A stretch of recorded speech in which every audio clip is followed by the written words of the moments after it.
혹시 2000년대 후반에서 2010년대 초에 유행했던 이 신발 기억하시나요? 뭉툭한 디자인의 밋밋한 디자인이지만 당시 슬립온 유행에 더불어 이걸 신으면 뭔가 사회에 공헌하는 듯한 기분이 들어 뿌듯함을 안겨줬던 신발이죠. 오늘의 새 텍스트 문서는 탐스제로 아니고요, 죄송합니다. 탐스슈즈입니다.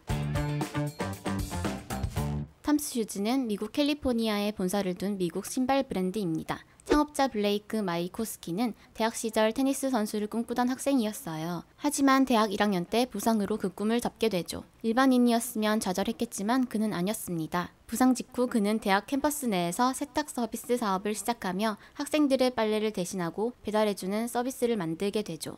작은 사업이었지만 생각보다 굉장히 안정적으로 운영되었습니다. 하지만 20대 초반의 블레이크는 더 큰 꿈을 꾸게 되죠. 세탁 사업 시작한 지 얼마 지나지 않아 그는 CBS의 리얼리티쇼 어메이징 레이스에 참가하는데 경기에선 졌지만 여기서 보고 들은 경험으로 24시간 리얼리티쇼를 방영하는 케이블 TV 회사를 차립니다. 하지만 창업할 무렵 미국의 팍스TV에서 그와 동일한 모델인 회사를 차리게 되며 그의 케이블 TV 회사는 팍스TV의 자본력을 못 이기고 40명의 직원을 해고하게 되며 사업을 접게 됩니다. 이후에도 자동차 운전학원, 실외 광고 사업까지 손을 댔지만 모두 실패하고 말죠. 모든 것을 잃은 그는 아르헨티나로 가서 여행 겸 휴식을 취하기로 합니다. 거기서 그는 수많은 아르헨티나 아이들이 가난 때문에 신발을 살 수 없어 맨발로 걸어다니는 모습을 보게 되는데요. 신발 없이 걷는 아이들은 포장되지 않은 거칠고 오염된 땅을 맨발로 다니며 토양의 기생충에 감염되고 길을 걸으며 생기는 상처 때문에 2차 감염으로 번져 걷잡을 수 없는 상황이었어요. 그에 더해 신발이 없는 가난한 아이들은 학교를 다닐 수 없는 상황이어서 교육을 받을 수조차 없었습니다. 이러한 상황을 눈여겨본 블레이크는 아이들에게 일회성이 아닌 지속적인 도움을 주기 위해 미국으로 귀국하자마자 신발 사업 구상을 합니다.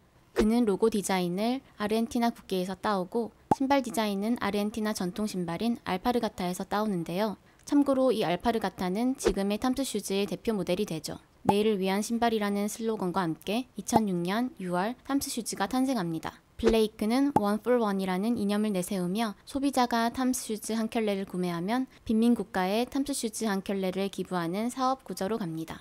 이로 인해 탐스슈즈는 사회의 공익적 이슈를 기업의 마케팅과 연관되어 판매하는 착한 소비 마케팅의 대명사가 되죠. 초창기 탐스슈즈가 세운 목표량은 200켤레밖에 안 됐어요. 블레이크도 이런 착한 비즈니스 모델이 먹힐 거란 생각이 없었기에 크게 욕심을 안 냈다고 해요.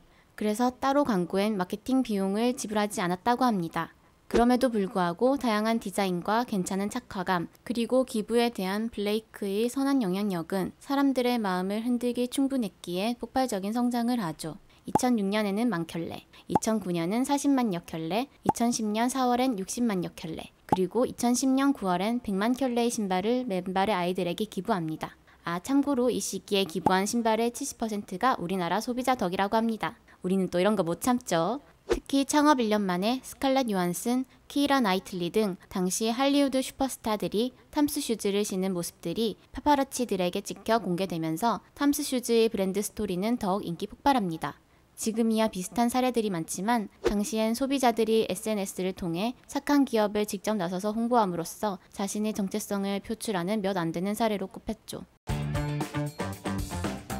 하지만 이러한 탐스에게도 1차 위기가 찾아옵니다. 아르헨티나 현지에 수천만 켤레가 넘는 신발을 보내면서 의도와 달리 현지 신발 산업이 무너지게 되죠. 아르헨티나 신발 관련 종사자들은 탐스슈즈를 향해 기부를 마케팅해서 돈을 버는 악덕 기업이라며 손가락질을 해댔으며 이로 인해 이미지에 큰 타격을 입습니다. 그래서 탐스슈즈는 단순 기부가 아닌 아르헨티나, 케냐, 에티오피아, 중국에 탐스슈즈 공장을 세워 현지인들을 고용하며 월급을 주고 지역 인프라를 살리는 방향으로 가면서 1차 위기 극복을 합니다. 하지만 진짜 탐스슈즈의 몰락을 가져다준 계기는 2차 위기에서 옵니다. 탐스슈즈는 비영리 단체들과 협업하여 2011년 탐스 안경을 만들어 한 개를 팔 때마다 안과 질환 환자 1명 치료, 2014년 탐스 커피를 만들어 한 잔을 팔 때마다 식수 한 병 기부 등 기부 산업을 확장합니다. 하지만 확장을 했던 사업인 탐스 안경과 탐스 커피는 큰 적자로 인해 경영이 악화되며 탐스슈즈 전체 경영을 뒤흔들었죠. 또한 소비자들은 정작 경영은 관심이 없고 기부 산업에 빠져 강연만 하는 글을 보며 기업엔 관심 없고 개인 주머니만 채운다라는 생각을 하게 되고 설상가상 슬립온 스타일의 신발 유행이 저물자 탐스슈즈의 인기는 급속도로 식게 됩니다. 무엇보다 기부를 받은 아이들의 실질적인 삶은 큰 개선이 없었으며 오히려 외부 후원에 대한 의존도가 높아진다는 사실이 알려지게 되면서 탐스슈즈의 이미지는 몰락하게 되죠. 많은 이들에게 잊혀지고 있던 기업, 탐스슈즈. 이익은 기업을 유지하고 성장하기 위한 중요한 수단이긴 하지만 사회적 공헌을 최우선적인 가치로 두었을 때 기업 유지에 문제가 생긴다는 부정적인 사례를 보여주는 것 같네요. 현재는 창업자인 블레이크가 물러난 상태인 탐스슈즈. 과연 기존의 이미지를 회복하며 재도약을 꿈꿀 수 있을까요? 오늘의 새 텍스트 문서는 여기까지입니다.